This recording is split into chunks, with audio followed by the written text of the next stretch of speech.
संगत जी राधे राधे। प्यारी संगत जी, भक्त कैसा होना चाहिए और भक्त में कौन से गुण होने चाहिए, बाबा जी ने हमें इस कथा द्वारा बताया है। बाबा जी ने कहा कि एक व्यक्ति था जो कि भिक्षा मांग के गुजारा करता था। एक दिन उसके मन में श्री जगन्नाथ जी के दर्शन करने का विचार आया, तो वो घर से श्री जगन्नाथ जी के दर्शन करने के लिए निकल पड़ा।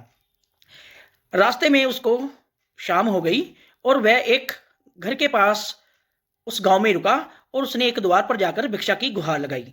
तभी वहां से एक स्त्री निकली और उस स्त्री ने उस भिखारी को, जो अमुक व्यक्ति था, उसको देखा और कहा, महाराज आप इतनी शाम को कहाँ जाएंगे, आप हमारे घर पे ही विश्राम कर लीजिए।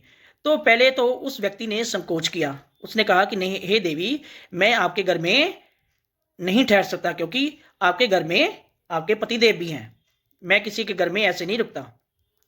तो वो बोली, महाराज कोई बात नहीं, आप रुको तो सही, आपको हम एक अलग सा कोई विश्राम घर दे देते हैं, वहां पर आप रुक जाना। तो कुछ सोच समझकर वो जो व्यक्ति था वहां पर रुक गया। तो और श्री जगन्नाथ जी का वो जाप करने लग पड़ा। इतनी देर में वो अमुक स्त्री उसके पास आई और दरवाजा बंद करने लग पड़ी। तो वो व्यक्ति बोला कि तुम दरवाजा क्यों बंद कर रही हो? तो वो बोली कि मैं आपको पाना चाहती हूं।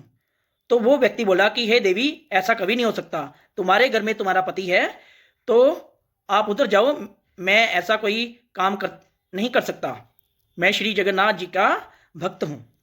तो वो व्यक्ति जो था अपने दृढ़ संकल्प पर टिका हुआ था, पर स्त्री जो थी उसको जोर जोर से उत्साहित कर रही थी, उकसा रही थी। तो वो कहती है कि हे महाराज, अगर आपको लगता है कि मेरा घर में पति है तो मैं अभी जाकर उसको ठीक कर देती हूँ। वो क्या करने चल पड़ी, वो उस पत्नी ने अपने पति का उसी टाइम गला जो है रेत दिया, गला काट दिया। तो वो जो व्यक्ति देखकर बड़ा हैरान हो गया कि इसने क्या किया रे। तो वो जो स्त्री थी वो बोली, महाराज अब तो कोई चिंता वाली बात नहीं है ना, मैंने तो अपने पति का गला काट दिया है। तो वो व्यक्ति बोला कि हे देवी, मैं ऐसा कोई भी कर्म नहीं करना चाहता जो कि मेरे सिद्धांतों के खिलाफ है, मैं ऐसा कोई कर्म नहीं कर सकता। तो वो देवी बोली, अगर तुमने ऐसा कोई काम नहीं किया, मुझे नहीं अपनाया, तो मैं गांव में शोर मचा दूंगी कि तुमने मेरे पति को मार दिया है और ये मेरे साथ कुछ गलत करने वाला था। तो वो जो व्यक्ति था बड़े धीरे से बोला, हे देवी, आपको जो अच्छा लगता है वो बोल दीजिए, पर मैं आपके साथ कोई भी गलत कार्य नहीं करूंगा। वो अपनी भक्ति पर टिका रहा।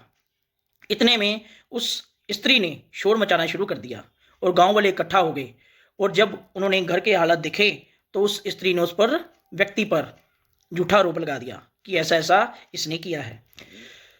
तत्काल उस लोगों ने उस व्यक्ति को पकड़कर राजा के पास ले गए। राजा ने उसके हाथ कटवा दिए। तो पर वो व्यक्ति अपनी भक्ति पर डिग रहा, उसको जरा भी दर्द नहीं हुआ, जरा भी महसूस नहीं हुआ कि मेरे हाथ काट दिए गए हैं।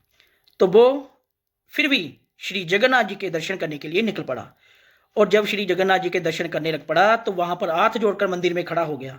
पर हाथ कैसे जोड़ता, हाथ तो उसके काटे हुए थे, पर उसने मन से गुहार लगाई, हे जगन्नाथ जी, मेरे हाथ कटे हुए हैं, आप मेरा प्रणाम ऐसे ही स्वीकार कीजिए। उसी समय श्री जगन्नाथ जी की कृपा से उस व्यक्ति के हाथ फिर से आ गए, फिर से प्रकट हो गए।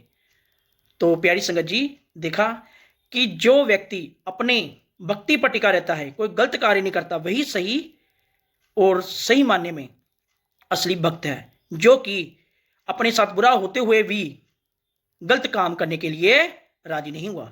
तो प्यारी संगत जी, बाबा जी की अगर ये बात आपको अच्छी लगी हो, ये कथा अच्छी लगी हो, ये विचार अच्छे लगे हुए, ये उपदेश अच्छा लगा हुआ, तो लाइक और शेयर कीजिए। प्यारी संगत जी, बोलिए जी राधे राधे, राधे राधे।